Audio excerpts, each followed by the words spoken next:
Right, so apologies for the wind before we start, but time for a short update. This area around here, which was raised beds, we're going to cover with weed killer very shortly, which will kill everything in here.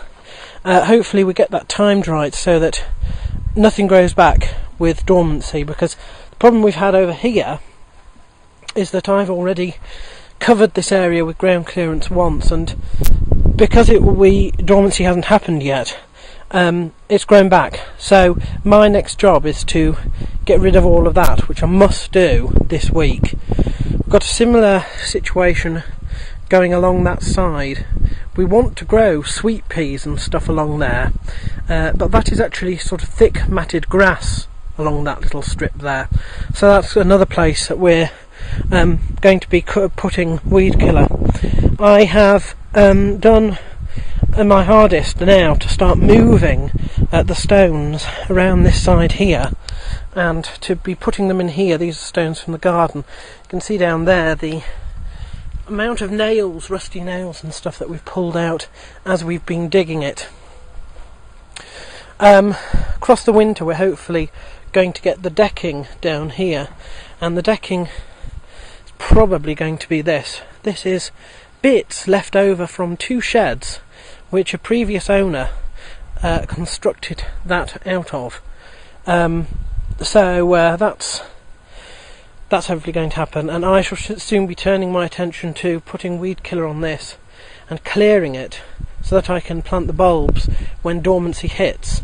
I am going to wait for dormancy with that, because the mistake I made with Markenfield last year was to plant the terrace too early with bulbs, and it all came up, and that was before the winter.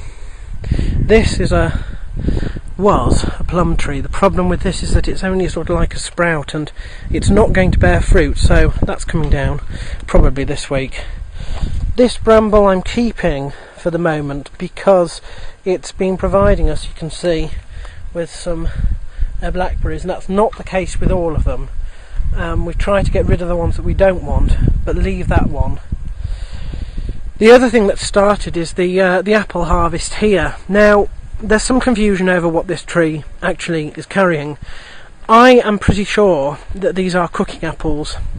I'm also pretty sure now that they are miniature cooking apples, because A, they're not growing very quickly, and B, they are getting the redness you can see on the tops of them. That's usually a sign that an apple is ripe, but if they're cookers, they're a bit small. A lot of people have been saying that have been here for some years that actually that it's an eating apple.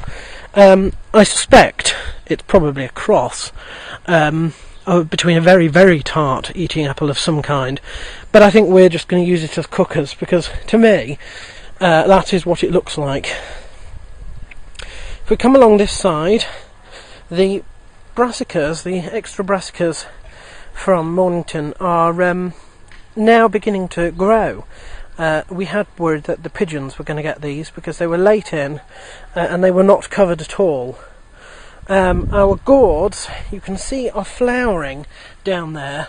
There is something yellow, but whether it develops or not, whether we've got time for it to develop or not, I don't know. We've changed our plans with the strawberries. We were going to have the strawberries come all the way along here.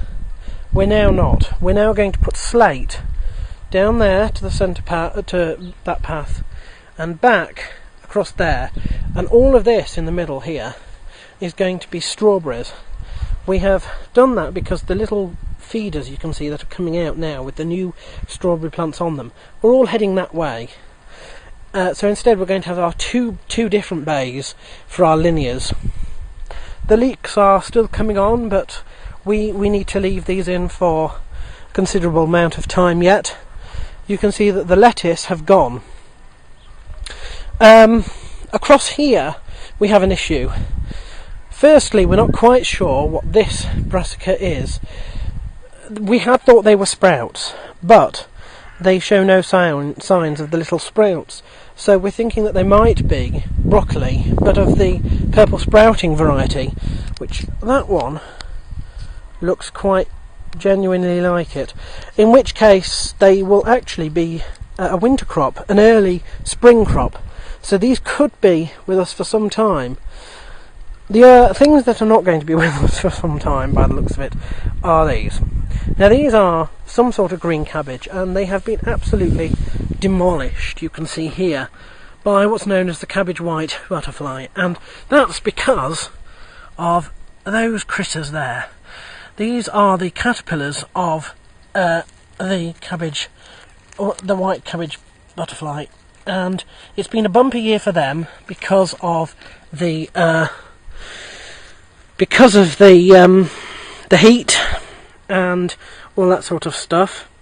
Now I can't bring myself to pinch them, to kill them like that, so I've put them all in a little box and suffocated them. Just put the lid on and forgotten about them. So you can see that there are some hearts developing. Now the way we missed the first run of these caterpillars were that we covered it and the butterflies couldn't get in because of the netting to lay their eggs. Because summer's extended beyond what it sort of should really, this is another batch. It's too late to put up netting. It's happened. With a sharp frost they should all die. So what we've done is we've used a little trick to try and sort of turn them off for now. And what we've done is we've sprayed these plants with a heavy concentration of fairy liquid mixed with water, and they don't like it at all. The unfortunate thing about that is that as soon as it rains or when we need to water them, obviously we're going to wash it all off. So it's something that will have to be done every few days. I should probably do it every weekend until the white cabbage butterfly has all died and there's no sign that any sort of caterpillars can exist. Moving on to this main area then, this is the area that has been ground cleared and dug, and you can now see a green mat over it. This is trefoil. It's a type of clover which is green manure, and what you do is you sow it and it grows, and it will grow to 3 or 4 foot maybe, and you leave it and it doesn't flower. And if you don't want to plant instantly, you can let it regrow again as soon as the dormancy breaks. And what it does is it's quick growing, it stops other weeds from growing, and B, it's good for the soil. So when you want to plant something, you just dig it over and it rots in the soil and lets out a lot of nitrogen. The paths down here are now properly put in with pins, apart from this one, which there was some confusion over what we were going to do. The strip I cut for this had been considered a little bit small, and so I widened it by putting down these bits of crockery. And what we're probably going to do is just straighten this crockery up now so that we make the path a little bit wider. Over the other side you can see we're getting there slowly. Now this area here and down here, that's cleared and dug. That area there needs to be cleared, and that down there and that tiny little patch over there is left to dig. We actually think that it's quite possible in the next 2 weeks this will be done, and we will be able to plant trefoil within this month, which would be good because it would grow before dormancy. If it doesn't happen, it's not the end of the world, because when dormancy hits, nothing's going to grow. So that won't really matter too much. Not a lot else to say, apart from the fact that obviously this is the rhubarb, which is still growing. That should be beginning to die off now. We're not picking any more this year, and obviously you can see here that the fruit bushes are slipping into dormancy already. The leaves are going. I don't know about the gooseberry bush, but the red and white currants are deciduous, so those leaves will drop.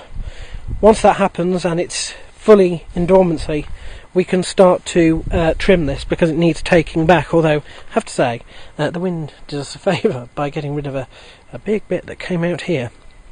And we can probably take it all the way back, because you can see it, the sticks sprout straight from the woody core. So we could take it all the way back down there and it would just sprout from there. It doesn't need to be on the little tips at the top. So I'm sorry I haven't been able to give you a verbal update in quite some time, although obviously I've been supplying the pictures in an ongoing basis, but this just really gets you up to date.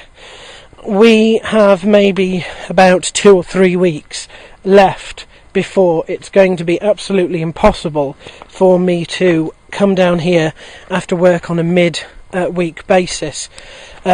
Wednesdays and Thursday nights are dedicated to coming down here, but it takes me an hour to get here and a good half an hour to get back. And obviously, when it starts getting dark, that's not going to be a possibility.